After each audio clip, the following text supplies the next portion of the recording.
Hey ladies, it's Reenee, clinical herbalist and Ayurvedic enthusiast.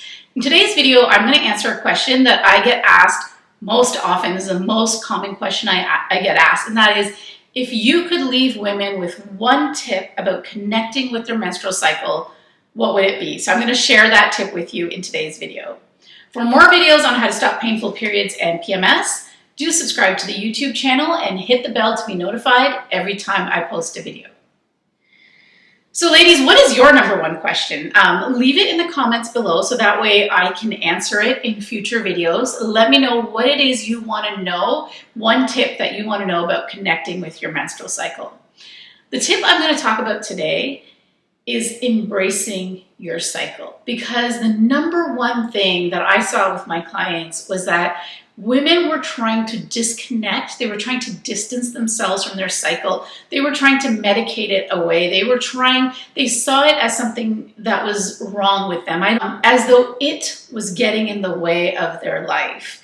But when they started to reframe that and realize that that is actually a part of who they are. That's like saying my head is getting in the way of my life, or my arm. Like, your cycle is who you are. You're cyclical, and that's how you're created. That's like the earth saying my seasons are getting in the way, or the moon saying I don't like my phases, they get in the way of my existence.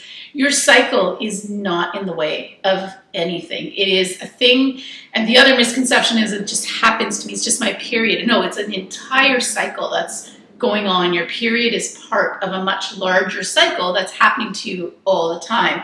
And once you start to embrace that and say, okay, I'm going to accept it. I'm a cyclical creature. Yes, we live in a linear patriarch, but you know what? Half of us are cyclical.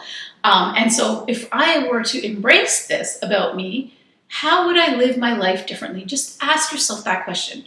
What would you do differently in your life if you were to embrace the fact that you were cyclical? And for most women, it came down to doing different things in each phase of their cycle that honors that specific phase. And what I mean by this is, for example, this is the easiest one. When you're in your inner winter, you're on your period. This is a time of stillness. It's a time of inward alignment. It's a time of hibernation. Women would say, well, I'm going to take rest. At least for one day, I'm going to rest. And if I still have to go to work, I'm going to come home. I'm not going to cook that night. I'm not going to push myself. I'm not going to be doing the cleaning. I'm just going to take downtime. I'm going to meditate. I'm going to take time for solitude. For spring, I often tell women this is the time to get into action. This is when your masculine energies come alive. This is the time where you can say, I'm going to start that new project that I'm thinking about, or I'm going to start planning that new project, because this is where things take structure and form, and that part of your brain is fired up so you can start doing those things. Then we go into ovulation and really honor this part, because this is like when you're in full bloom, right? You want to be fully out there. You want to be seen. You want to put yourself out there. This is a time to socialize. This is a time to connect. It's a time for joy. I always tell women, especially in this day and age, a lot of my clients come to me with excess heat in the body. And if this is you, you'll know this, especially if you're a Pitta body type, and you'll feel it in the summer. You might even have pain during ovulation, is because we're overworking. There's a lot of ambition, which is great, drive, which is great. Pittas have a lot of ambition and a lot of drive, but there's a tendency in our culture to overwork and to measure ourselves by our productivity and how much work we've actually done.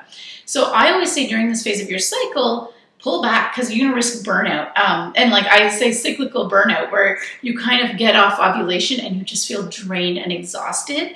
It's kind of like a mini burnout that you're experiencing. You were in your heat, your fire, and it just burnt out because you overdid it. You pushed yourself too hard. The way to negate that or manage that is to make time for joy, to connect with the people that you love, spend time with your loved ones, your children, your partner. During ovulation, really take advantage of that. And it can be very easy because your brain is also quite sharp. Your mental digestive fires are fired up during ovulation. So it is a good time to learn something new or figure out something that's been troubling you or complicated for you to understand for a while. You can do that during ovulation, but don't overwork. So just be really cognizant of that. And in PMS, I always tell women, take solitude time. Take more time for yourself. Journal, meditate, Sit with your feelings. Don't try and project them onto anyone else just yet. We can do that in the spring. In the fall, we want to kind of think about the fall, right? Where I live, it's like a time to be cozy. Nurture yourself a lot. This is where your Vata energies are firing up, which require a lot of nurturing. Your feminine energies are coming alive. Nurturing is what you need during that phase of your cycle. What happens is when we don't embrace our cyclical nature, we're actually rejecting it and we're creating resistance. And anytime you create resistance as opposed to going with the flow, you create pain. So my number one tip is that accept it. Accept that you're cyclical, accept that probably half the world is cyclical. And the more that we start to embrace it, the more that we start to live in flow and in harmony with that cyclical nature, the better we're going to start to feel, the less pain we're going to experience. And as a collective, as more women start to do this, more women start to embrace their cyclical nature, it makes it easier for other women to do the same because they're seeing you do it, and then we can start to play off of each other. So please, ladies, do that. Share that tip with all the women in your life. Share this video with them. I want more and more women to start talking about this, to start understanding and connecting with their cycles, because it's a huge part of who we are as a woman, as a human race. We wouldn't be here without it. So it's time to start connecting with it. It's time to start honoring it. I hope you enjoyed this video. Thank you for watching. If you want more information, download my freebies at www.loveyourmooncycle.com. Do subscribe to the channel for more information on how to stop painful periods and PMS. Remember to hit the bell to be notified every time I post a new video, and come hang out with me on social.